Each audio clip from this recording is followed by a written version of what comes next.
Right now I promise my self, अपने आप से एक वादा करता हूँ कि अगली आरएस मेरी होगी। सफलता का मुख्य आधार असफलता ही है। किसी को भी बताओ, एक विराट कोहली का बड़ा फेमस स्टेटमेंट है कि success boost your ego, failure teach a lot. Marwari में कहावत है कि अकल नहीं है उपजे बिना लागे डोंग। तो शायद जो आज 5 या 4 बार फेल हो रहे हैं या उनके सामने कुछ असफलता आ रही है, 100% आप मान के चले, अगर आप मेहनत से और लगन से जुटे रहे तो आपकी सफलता बहुत शानदार होगी। मैं जब आंसर लिखता था अपने, तो मैं ये सोचता था कि मेरा आंसर अकेले का चेक नहीं होगा, मेरे साथ 10 और आंसर चेक होंगे, तो मैं 10 से कैसे अच्छा करूँ। और मेरा पहला जब इंटरव्यू था, तो मेरा क्या है कि एक आदत पड़ रखी थोड़ी सी हंसने की। तो मेरा जब आंसर नहीं आता था तो मैं मुस्कुरा के कहता था, सर सॉरी मैम मुझे नहीं आ रहा। और वो शायद मुस्कुराहट हो रही थी उस इंटरव्यू में बहुत ज़्यादा। तो मैम को और उनको ऐसा लग रहा था कि ये सीरियस नहीं ले रहा, बिल्कुल इनफॉर्मल कर रहा है इंटरव्यू को। तो उन्होंने इंटरव्यू के बाद मुझे थोड़ा हताड़ा था कि अगली बार ऐसा नहीं होना चाहिए। एक थोड़ा सा रैपिड फायर करते हैं अपन। जी, ठीक है, गोवा या लद्दाख? दोनों जगह नहीं गया हूँ, गोवा जाऊँगा पहले। हाँ जी मुकेश जी, कनेक्ट सेल्स के प्लेटफॉर्म पे मैं आपका स्वागत करता हूँ। ठीक है, और इनकी जो जर्नी रही है बड़ी इंस्पायरिंग रही है। कनेक्ट की टीम है, इन्हें आगामी भविष्य के लिए शुभकामनाएं देती है। बहुत बहुत धन्यवाद। और मैं कनेक्ट परिवार से जुड़ा था इंटरव्यू प्रोग्राम के दौरान भी, और मैंने इनके एथिक्स के नोट्स भी देखे थे वैल्यू एडिशन के लिए, और बहुत शानदार लगे मुझे इनके नोट्स भी। और मैं वापस अब चॉइस का इंटरव्यू चूँकि दे रहा हूँ, तो यहाँ देखूंगा, 2-3 इंटरव्यू देने जरूर आऊँगा वापस।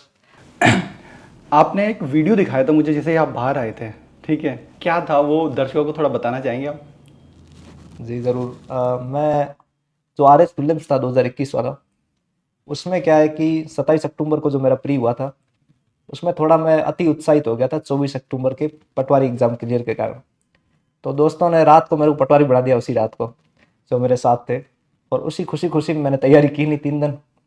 और एक रात को सौभाग्यवश मेरे साथ एक मेरे साथी थे, वर्तमान में बहुत ही अच्छी पोस्ट पे है, पर उस दौरान उनका थोड़ा टफ फेज चल रहा था। वो पटवारी में भी थोड़ा सा रह गए थे, वीडियो भी उनका अच्छा हुआ नहीं था। तो हम लोग रात को रुके डूंगरपुर में नाइट में रुके, और रात को 10 से 11 बजे उनको भी थोड़ी एंजाइटी वाली समस्या होने लग गई। और उन्होंने मुझे कहा, मुकेश जी मेरा होगा नहीं। और मेरी क्या कविता वाचन हो भी रही है, और थोड़ा मैं पटवारी बन रहा था उस समय, तो मैं थोड़ा अति उत्साहित था। तो रात को 12 से लेकर और 4 साढ़े 4 तक मैंने उन्हें मोटिवेट करना चालू कर दिया। अपना नहीं होगा तो किसका होगा, अपना तो हुआ ही पड़ा है। और सुबह हुआ कुछ ऐसा ही कि उनका हो गया, मैं रह गया 1 नंबर से। तो उसके बाद जो ये रिजल्ट आया था ना, ये वास्तव में रिजल्ट आया 17 नवंबर को आ गया रिजल्ट, और पटवारी का रिजल्ट लेट आया। तो मैं रात को सो रहा था और रात को मूवी देख रहा था, एक बधाई हो। हाँ, उस मूवी के दौरान ही मेरे को फ़ोन आ गया, बधाई हो आपका प्री नहीं हुआ। और वो था कि मेरा एक ड्रीम था मैं आर एस बनूँ, और वास्तविकता में मैं एक ड्रीम के रूप में यही देख रहा था कि खुद को मैं आर एस के लायक समझता था, और शायद मैं सोचता था कि मैं बन जाऊँगा। आपको नहीं लगता कि क्या वो फेल होना भी जरूरी था जिसके जहाँ पे आज आप पहुँचे हो उसके लिए? बिल्कुल। और सफलता का मुख्य आधार असफलता ही है।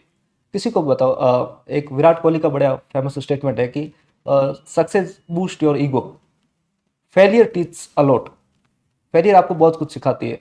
तो वो जब रात को मैं फेल हुआ हूँ, तो उस रात को मैंने एक वीडियो रिकॉर्ड किया था। मैं क्या, यार इस प्री में तो मेरा नहीं हुआ, पर अगली आर एस मेरी होगी। और उसके बाद नेक्स्ट डे से मैंने अपने आप को पूरी तरीके से इसकी तरह, हाँ कह सकते हैं, अपने आप को डेडिकेट कर दिया। मैंने अपने शेड्यूल चेंज किए, कुछ फूड हैबिट में बदलाव करने की कोशिश की, और थोड़ा फ्रेंड सर्कल छोटा रखने की कोशिश की, दोस्तों से थोड़ा कम मिलने की कोशिश की। कुछ शादियाँ मैंने अटेंड नहीं की, जिसकी वजह से अभी भी कुछ दोस्त मेरे से नाराज़ है। तो ये कुछ मैंने चेंजेस किए अपने लिए, और इसकी वजह से ही मैं मानता हूँ कि वो अगर असफलता नहीं मिलती, वो झटका नहीं मिलता, तो शायद मैं इतना जल्दी ऊपर भी नहीं जाता जो 23 वैकेंसी मेरे साथ हुआ है। अपन जब देखते हैं कि ये आरएस की जर्नी, जैसे आपने भी देखी है ना, 5 सालों की आपकी लगभग जर्नी रही, बहुत लंबी जर्नी है ना, बहुत कई सारे स्ट्रगल आते हैं, है ना, आपके कई सारे डिफिकल्ट फेजेस भी आए होंगे। तो क्या लाइफ की फिलोसॉफी है, किस तरह से आप अपने आप को मोटिवेट रखते थे उस टाइम पे? मोटिवेट का सर, मुझे लगता है कि मोटिवेट एक बड़ा छोटा शब्द है। वास्तव में मोटिवेशन ज़्यादा चलेगा ही नहीं लंबी दूरी तक। आपका मोटिव कैसा है, आप लाइफ से क्या अचीव करना चाहते हो। तो मेरा ये कभी नहीं था मैं आर एस बन के रुक जाऊंगा, या मेरे सिर्फ कोई नौकरी ही लेनी है। क्योंकि मैंने अपने इलाकों में कुछ ऐसे आर एस अधिकारियों के नाम सुने थे, उनकी जो सोशल रिस्पेक्ट थी वो थोड़ा मुझे ज़्यादा प्रभावित की। यार लोग इनसे अपेक्षा रखते हैं, अब मैं मानता हूँ कि यार आरएस अधिकारी अपना हर काम नहीं कर सकता, वो थोड़े आपके घर में राशन की बोरी डाल देगा, लेकिन उनसे अपेक्षा रखना, उन पर एक सोशल रिस्पेक्ट, या ये हमारा कुछ काम कर देंगे, ये जो भावना थी, ये मैं सोचता था शायद मेरी तरफ भी किसी लोगों की रहे कि ये थोड़ा हेल्प कर सकता है हमारी। तो ये मेरी शुरुआत में रही है मोटिव। और मेरे घर में मेरे भाई करते थे पहले तैयारी, तो मेरे फादर जब उनका नाम लेते थे या उनके संबंध में कोई बात करते थे, तो उनकी आंखों में एक चमक आ जाती थी कि यार हाँ वो अफसर बन जाएंगे, वो अफसर की तैयारी करे, वो बढ़िया पढ़े बढ़िया। तो उनकी बात को भी सुनते बड़े उस हिसाब से थे। तो मुझे लगता था कि शायद मैं उनके लेवल पे पहुंचूं, शायद उन जैसा बनूं, तो मेरी भी घर में मेरी बात सुनी जाए। तो यही था शुरुआत में मोटिवेशन का आधार। और इसको मोटिवेशन कह सकते हैं, इंस्पिरेशन कह सकते हैं। और इसका एक बहुत ही शानदार तरीका यही है, मैं कह रहा हूँ कि आप मोटिवेट हो ही नहीं सकते मेरे हिसाब से, आप इंटरनली मोटिवेट हो सकते हो। मारवाड़ी में कहावत है कि अकल नहीं है उपजे दीना लागे डोम, ठीक है। तो क्या है कि अकल आदमी के अंदर से आएगी, वो आपको बाहर कितना ही लोग आपको एम्फेसाइज क्यों नहीं करे, आप देखोगे बड़े बड़े अफसरों के बच्चे भी वापस वही नहीं कर पाते, नहीं बढ़ पाते, क्योंकि उनके इंटरनली वो लगता नहीं उन्हें कि मैं यही बनूँ या इसी सर्विस में जाऊँ। तो ये इंटरनल चीज़ है, मैं इसको इंटरनली ज़्यादा मानता हूँ, ना कि आउटर वर्ल्ड की चीज़ मानता हूँ उसको। बिल्कुल। जैसे कई लोगों का संघर्ष थोड़ा और लंबा हो जाता है ना, उनका तो फिर जैसे तीसरा अटेम्प्ट हो गया, चौथा अटेम्प्ट हो गया, कई बार उनका गिव अप करने का मन कर देता है। बिल्कुल। उन लोगों के लिए आपकी क्या सलाह रहेगी? ना मैं ये कहूँगा कि मुझे लगता है कि मेरे पास इसका एक ही उदाहरण है। देखो मैंने तैयारी की 2-4 साल, 5 साल, अब जो मैं सफलता मेरे को मिली, तो मेरे को लगा कि मेरा जो ये 5 साल का फेज था वो बड़ा भले टफ रहा हो, लेकिन ये शानदार सफलता है। यही आपकी मोटिवेशन है कि आप मंजिल अच्छी है। और अगर 4 बार या 5 बार वो फेल हुए, तो मैं ये मानता हूँ कि God gives his toughest battle to his strongest soldier. वो उनको भगवान उनके साथ ऐसा इसलिए कर रहे हैं कि वो चाहते हैं कि वो ज़िंदगी में उनके और भी समस्याएं आएगी, वो मजबूत हो जाए। तो मैंने भी अपनी कुछ असफलताओं को यही मानता हूँ कि भगवान शायद चाहते होंगे कि मैं कुछ अच्छा करूँ। मैं इसमें आपको एक एग्जांपल दूंगा। मेरा जब 12th में था, मैं 10th में मेरे 90% बन गए थे, तो वो उसमें मैं मेरिट में नहीं आ पाया। तो मैं ये सोचता था कि 12th में मैं मेरिट में आऊँगा और गाँव का नाम आएगा अखबार में छोटा सा। और मैं अपने आप को, मेरा सपना वही था 12th में। तो मैंने खूब मेहनत की थी 12th में, और 12th में मेरा हुआ नहीं। मेरा तो 85% ही बन पाए साइंस में, मेरा हाथ तंग हो गया साइंस में थोड़ा सा। तो उसके बाद मेरे को ऐसा लगा कि यार वास्तव में ज़िंदगी तो ख़राब हो गई, क्योंकि कच्चा मन होता है, बच्चे होते हैं उस समय इतना ज़्यादा सोचते नहीं कि लाइफ में क्या होगा।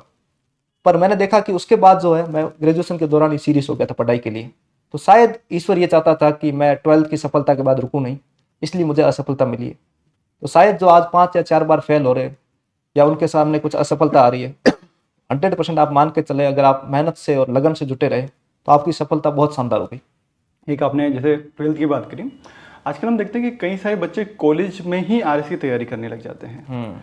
आपका क्या व्यू कि यार कॉलेज की पढ़ाई को स्किप करते हुए हम ये जो तैयारी करते हैं वो सही है, या कई मायनों में थोड़े इसके कुछ कमियां भी हैं? देखो सर, मैं 12th पास करके आया था, तब 12th में मैंने बहुत पढ़ाई की थी। मैं मानता हूँ मैंने आरएस में भी इतने 13 घंटे नहीं पढ़ा पाया जितना 12th में पढ़ा था।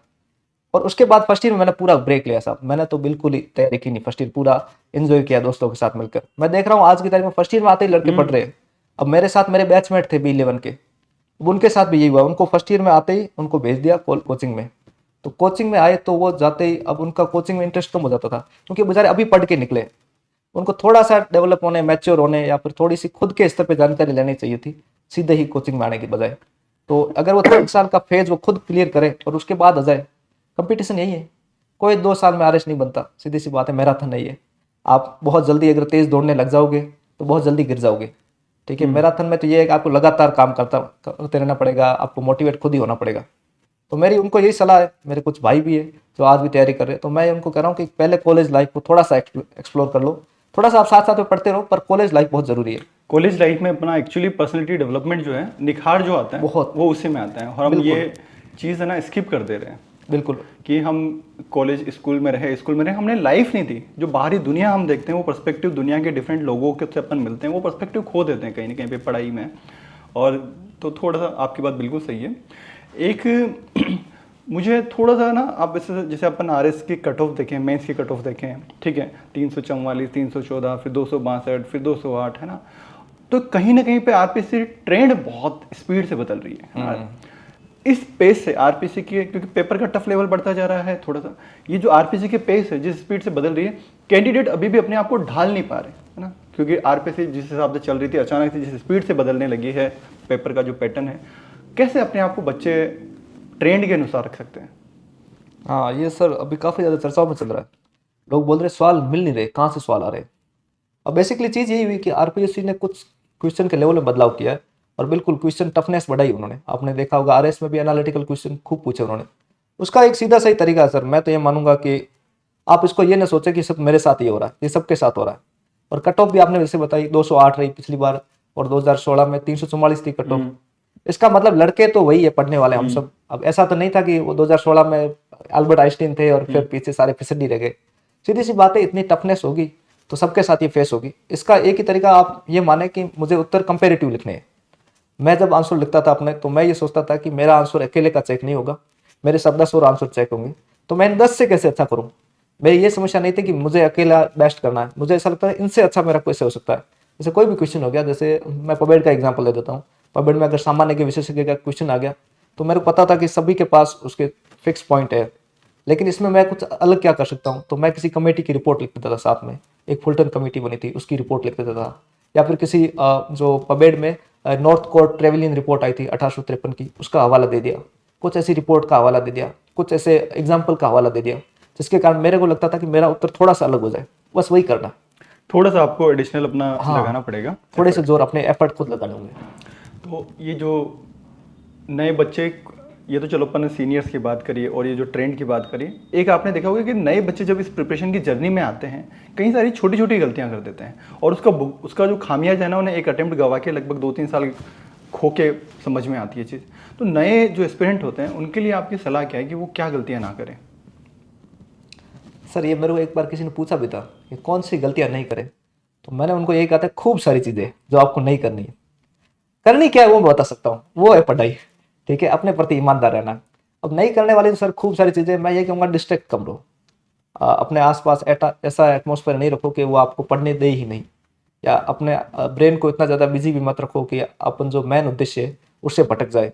शायद किसी का बहुत शानदार कथन है कि महेंद्र सिंह धोनी का ही है, मैंने उनका एक इंटरव्यू सुना था, उन्होंने कहा था कि मेरे आसपास जो चीज़ें है वो अच्छी कब रहती है, जब मैं क्रिकेट अच्छा खेलता हूँ, तो मेरे घर परिवार भी अच्छा रहता है, मेरी इनकम भी अच्छी रहती है, सोशल रिस्पेक्ट भी अच्छी रहती है।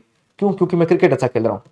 अगर मैं इन सारी चीज़ों को बैलेंस करने लग जाऊँ क्रिकेट को छोड़ के, कि मेरा घर अच्छा हो जाए, मेरी इनकम और कहीं से आ जाए, तो मैं उन सारी चीज़ों के चक्कर में क्रिकेट को छोड़ दूंगा और मेरा कोर वर्क है वो क्रिकेट है, तो मैं उस पर एम्फेसाइज करता हूँ, बाकी चीज़ें अपने आप सही हो जाती है।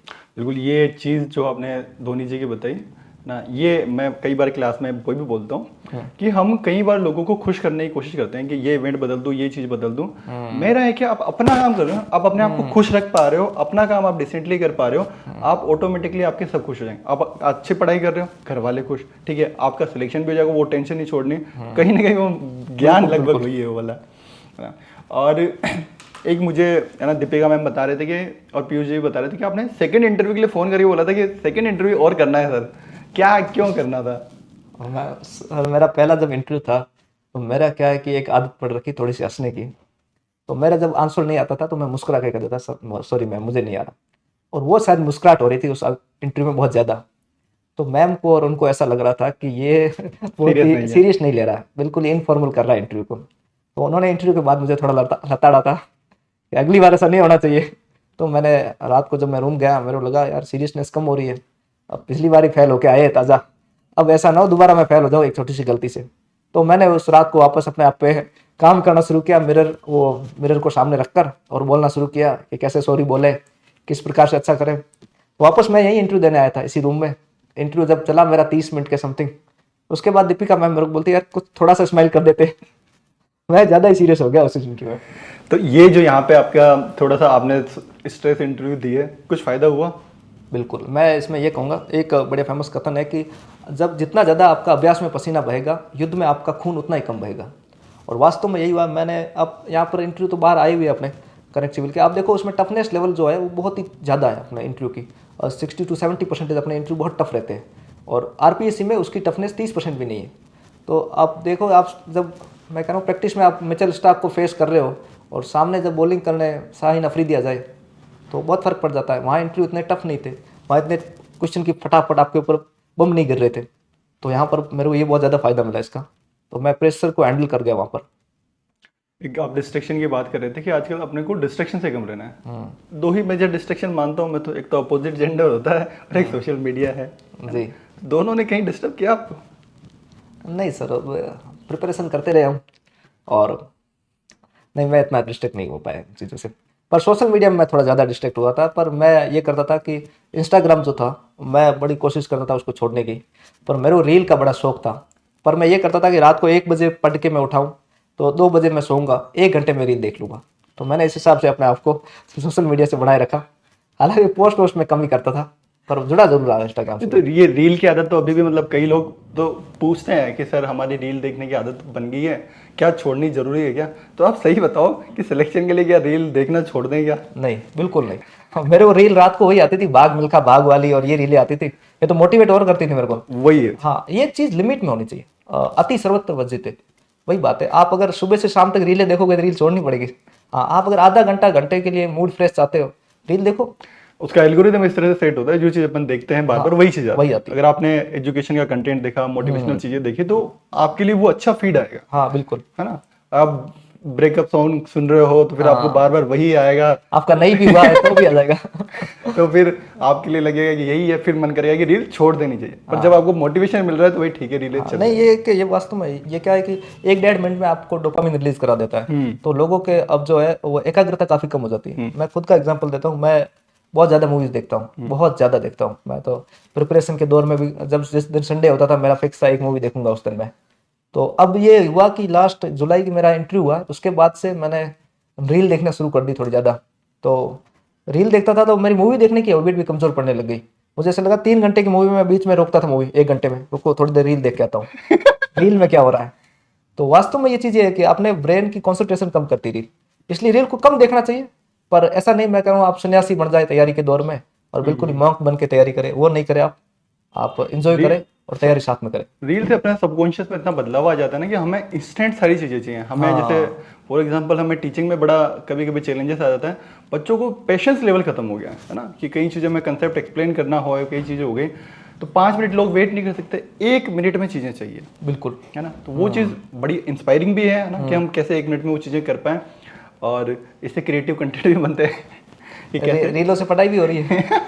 रीलों से पढ़ाई भी हो रही है। एक थोड़ा सा रैपिड फायर करते हैं अपन जी ठीक है। गोवा या लद्दाख? दोनों जगह नहीं गया हूँ, गोवा जाऊंगा पहले। हार्ड वर्क या स्मार्ट वर्क? हार्ड वर्क से आता है स्मार्ट वर्क। हाँ, ये जो आप स्मार्ट वर्क सीधे नहीं कर सकते आप, मैंने खुद ने देखा है। मैं जैसे स्मार्ट वर्क की बात कर रहा हूँ, मैंने इंग्लिश के कुछ क्वेश्चन थे 10-10 नंबर के, तो मैंने देखा कि ये क्वेश्चन तो मुझसे होंगे नहीं सीधे से। आप सीधा ही कोई मुझसे पूछ लो कि 10 नंबर में अंग्रेजी में लिखते किसी भी टॉपिक पर, तो मेरी इतनी बढ़िया वोकेबलरी है नहीं कि मैं इतने आसानी से आंसर लिख दूँ उसके। तो मैंने उनके आउटलाइन ड्रॉ किए थे अपने, और चैट जीपीटी की हेल्प से, और मैंने देखा एनालिसिस किया पिछले 2013 से लेकर 21 के पेपरों का, कि कौन से टॉपिक से लगातार क्वेश्चन बन रहे हैं। तो आप देखो ऐसे बन रहा है, हर बार एक प्रॉब्लमेटिक सवाल बन रहा है कि एक प्रॉब्लम बताई जाती है उसका सॉल्यूशन के लिए, चाहे कोई भी प्रॉब्लम हो, और दूसरा एलिब्रेशन में कोई होप का हो रहा है या हार्ड वर्क का आ रहा है।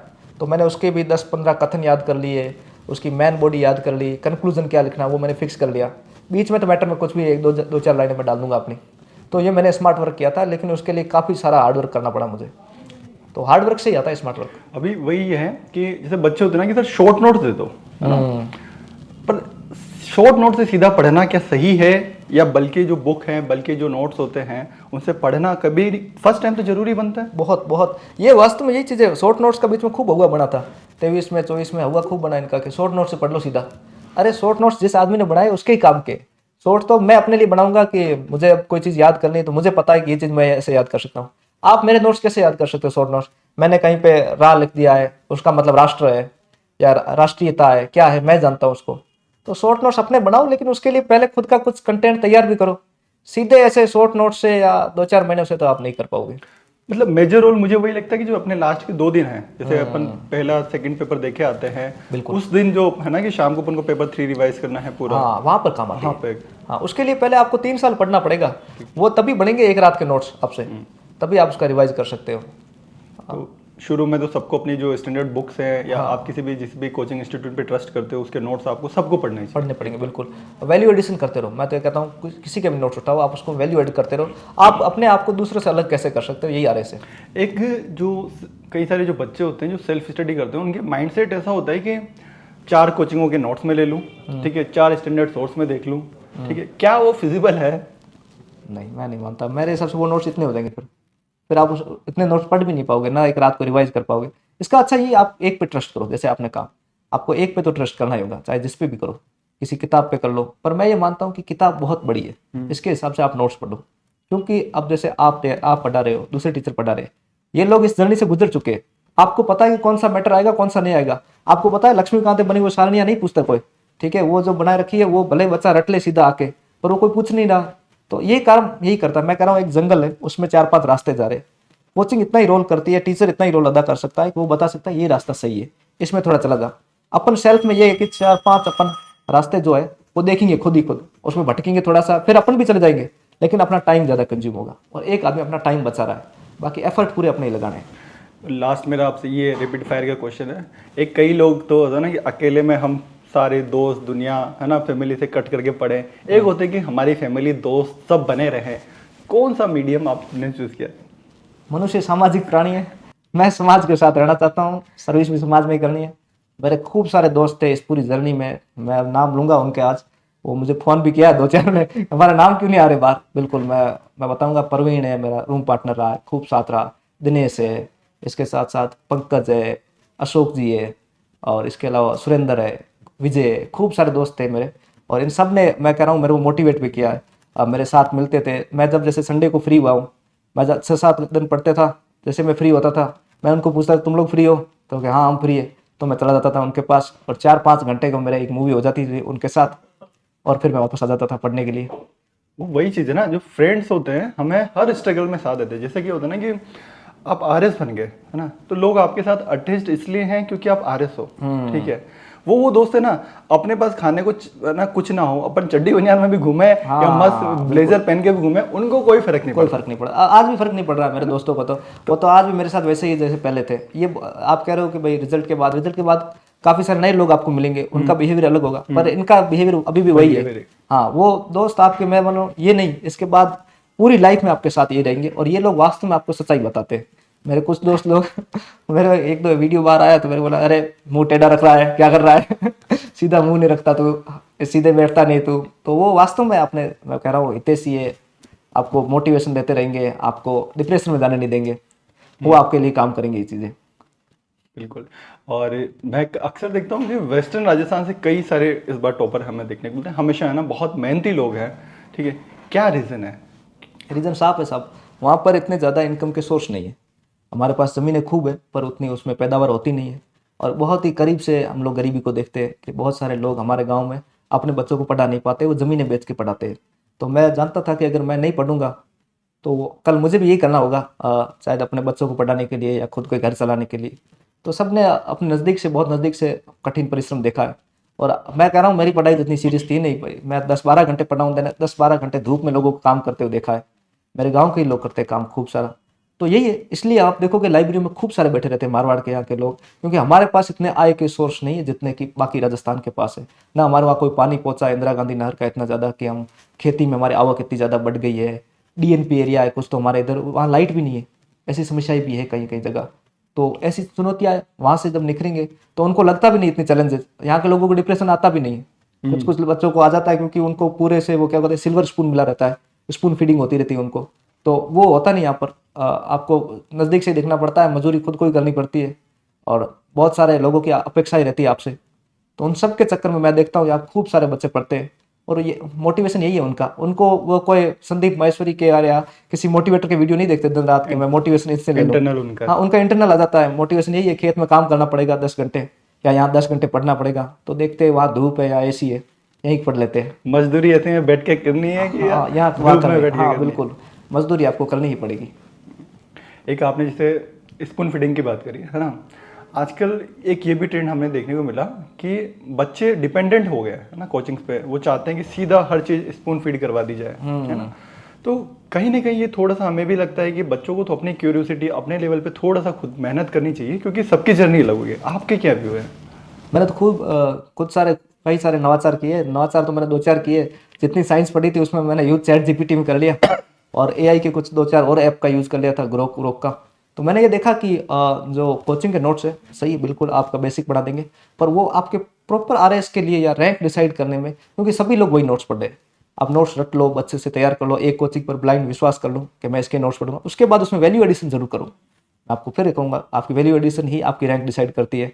मैंने खूब सारा किया है चैट जीपीटी का यूज़ करके, और दूसरे सोर्स उठा के। मैंने 1-2 बुक भी ला के आया था मैं। पबेड की लक्ष्मीकांत की बुक थी, पर उस बुक को मैं पढ़ नहीं पाया, इतनी बड़ी बुक थी। पर मैंने उसमें देखा सामान्य के विशेषज्ञ टॉपिक में क्या चीज़ है मैं उठा के डाल सकता हूँ। सोर्स शब्द का ही बड़ा से बड़ा क्वेश्चन बनता है, इतना कितना याद करोगे उसमें? 2-4 पॉइंट उठाओ जो डाल सकते हो। वैल्यू एडिशन खुद को करना पड़ेगा, और वही मेहनत आपकी दिखेगी। क्योंकि लगभग जो अब देख रहे हैं, एक क्वेश्चन को एक एग्जामिनर चेक कर रहा है, उसके पास सुबह से शाम तक वही का वही सबके सारा सेम कंटेंट जा रहा है, तो नंबर भी सबके वही आएंगे, फिर आपकी रैंक नहीं बढ़ पाएगी। वहां पर आप वैल्यू एडिशन जो है आपका काम करेगा। आपके 2-4 अलग से दिखे हुए फैक्ट या 2-4 अलग से बताई हुई चीजें, वो उस पर इंप्रेशन डालेगी, और वही आपके नंबर डिसाइड करेगी, वही आपकी रैंक डिसाइड करेगी। तो मोटा मोटा आपका कहने का व्यू मतलब ये है कि आप किसी एक कोचिंग पे ट्रस्ट कर सकते हो, किसी एक के नोट्स पे ट्रस्ट कर सकते हो। आपको अपनी मेहनत खुद से करनी पड़ेगी, क्योंकि सेम चीज़ सब पढ़ रहे हैं, है ना। आपको अपना इनपुट देना ही पड़ेगा, और उसी हार्डवर्क से आप बाद में स्मार्ट वर्क कर पाओगे। फिर उसके बाद आप अपने नोट्स बनाओ। और इतना ज़्यादा डिस्ट्रैक्शन मत हो, और ऐसा भी नहीं है कि सारे लोगों से कट आउट हो जाओ, अपने दोस्तों से बने रहो। नहीं सर, ये मिथ्या धारणा है। अगर कोई कहता है कि मैं बिल्कुल ही 16 घंटे पढ़ता था, और ये है कि मैं पूरे समाज से अलग हो गया और एक कमरे में घुस गया, 4 महीने बाहर नहीं निकला, तो वो फेंक रहा है साहब। ऐसा कुछ भी नहीं होता। सामान्य इंसान है, सभी ऐसे ही पढ़ते हैं। मैंने 99% लोगों को ऐसा ही देखा है। अब कोई 1% अपवा दो तो मुझे पता नहीं है, बाकी सामान्य इंसान की तरह ही रहेगा। आपको भी भूख लगेगी, मुझे भी लगेगी, आप कैसी भी तैयारी क्यों नहीं कर रहे हो। तो हम सबको सब चीज़ों की जरूरत होती है। एक आप पटवारी भी रहे, है ना। तो फिर एक अक्सर लोग पूछते हैं कि सर जॉब के साथ हम बैलेंस नहीं कर पाते। उनको ऐसा लगता है कि यार हमें तो 5 घंटे या 4-5 घंटे मिलते हैं। एक जो लड़का है वो 10 घंटे लाइब्रेरी में बैठ रहा है, तो उनके दिमाग में आदों के में तो यही चलता है कि मैं 5 घंटे तो ऑलरेडी पीछे हूँ, क्या मुझे छुट्टियाँ लेके प्रिपरेशन करना चाहिए। तो जॉब वाले कैसे मैनेज करें? तो एक मैं फिल्मी डायलॉग बोल दूं यहाँ पर। हाँ हाँ बिल्कुल। शाहरुख खान का एक डायलॉग है, किसी चीज़ को तुम शिद्दत से चाहो तो पूरी कायनात उसे तुम्हें मिलाने में लग जाती है। तो वही बात है, अगर आप वास्तव में आपका मोटिव सही है, आप प्रिपरेशन करना चाह रहे हो, तो मैंने देखा आपका स्टाफ आपका साथ देता है। मेरा सारा स्टाफ मेरे साथ था, उनको पता था मैं प्रिपरेशन कर रहा हूँ, तो उन्होंने मुझे हल्का पटवारी का आवंटन नहीं किया था। काफ़ी टाइम तक मुझे ऑफिस में ही रखा था। जब उन्हें लगा कि भाई अब आप ऑफिस में ज़्यादा समय से काम कर रहे हो, 2-3 वर्कर हो गए ऑफिस में, तब आप हल्का अलॉट करो या छुट्टी ले लो, तो मैंने उस समय छुट्टी भी ले ली। तो मैंने देखा आपका स्टाफ मेरे साथ खूब सारा कोऑपरेट किया है। मेरे तहसीलदार साहब मेरे साथ रहे, ओके साहब, पटवारी साथी, सब ने मेरा साथ दिया है।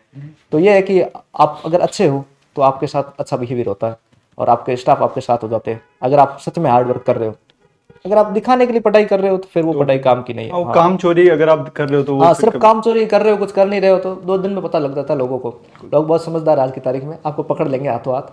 हाँ बिल्कुल। बस जॉब वालों को यही है कि थोड़ा स्ट्रेटेजिकली थोड़ा ज़्यादा ध्यान रखना हाँ पड़ता है। बिल्कुल। हाँ, और टाइम मैनेजमेंट उनको करना पड़ेगा। उनको टाइम मैनेजमेंट की सख्त जरूरत है। 4-5 घंटे की सर्विस के बाद वो ऐसे नहीं कि वो थक जाए, उनको थोड़ा सा अपने ऊपर काबू रखना होगा। थकान जल्दी नहीं, थोड़ा सा मोटिवेट खुद को करना पड़ेगा। वो फिर वीडियो ना देखे यूट्यूब पे जाकर मोटिवेट कैसे हो, वो खुद मोटिवेट हुए इस सर्विस के लेकर। यही कहूँगा मैं उनको। तो आपके दोस्तों की आपने तारीफ की, दोस्तों को कैसा लगा कि जब आप वो हो गया? उनके लिए तो सेम ही वही है। सेम वही है, उनके लिए कुछ भी ऐसा नहीं है। वो मुझे अभी भी परेशान करते हैं, वैसे ही करते रहेंगे।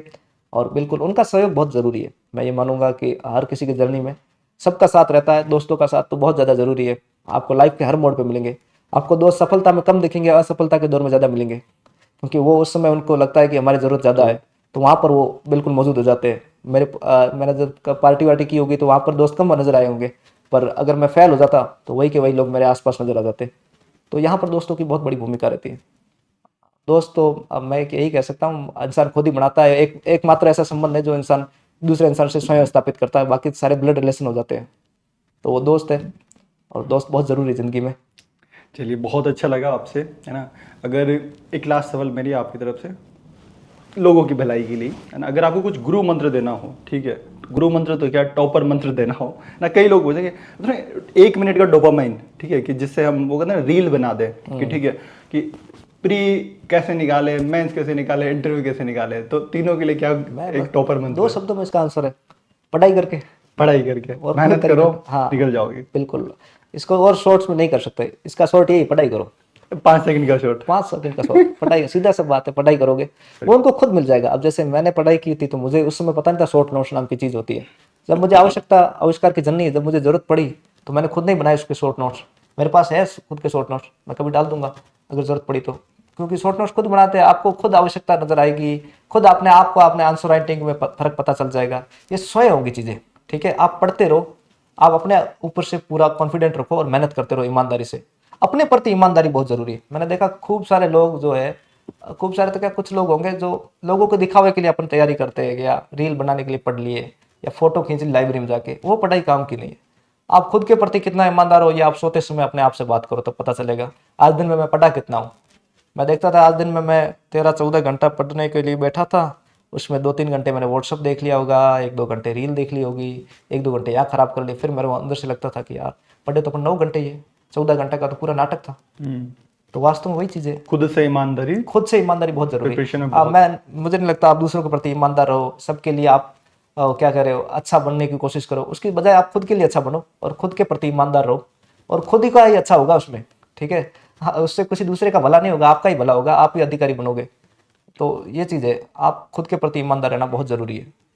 ना, आप मरे स्वर्ग दिखता है। हाँ, आप मरे बिना स्वर्ग नहीं दिखता, बिल्कुल आपको मरना ही पड़ेगा उसके लिए। खुद की मेहनत खुद को ही करनी पड़ेगी, हाँ, है खुद ना? की मेहनत ये खुद को। खुद की जर्नी है तो खुद को ही निभाना पड़ेगा। लोग गाइड कर सकते हैं, साथ दे सकते हाँ हैं। बिल्कुल। हाँ वो क्या है ना, बच्चे 1-2 क्वेश्चन नहीं आते उसमें ऐसा ढूंढने लग जाते हैं कि वो हमेशा नेचर रहेगा। वो 1-2 क्वेश्चन के लिए आप 10 किताबें नहीं पढ़ सकते। कट ऑफ भी उतनी नहीं जा रही ना, 800 में 800 जाती तो हम करते। हाँ, अब वो 200 कट ऑफ जा रही है, 800 में क्या ही करोगे आप अपना। बिल्कुल। तो ठीक है मुकेश जी, है ना, बहुत अच्छा लगा, है ना। जी, और बिल्कुल बहुत बहुत धन्यवाद आपका, इस टीम ने मुझे बुलाया, इसके लिए मैं उनका आभार प्रकट करता हूँ।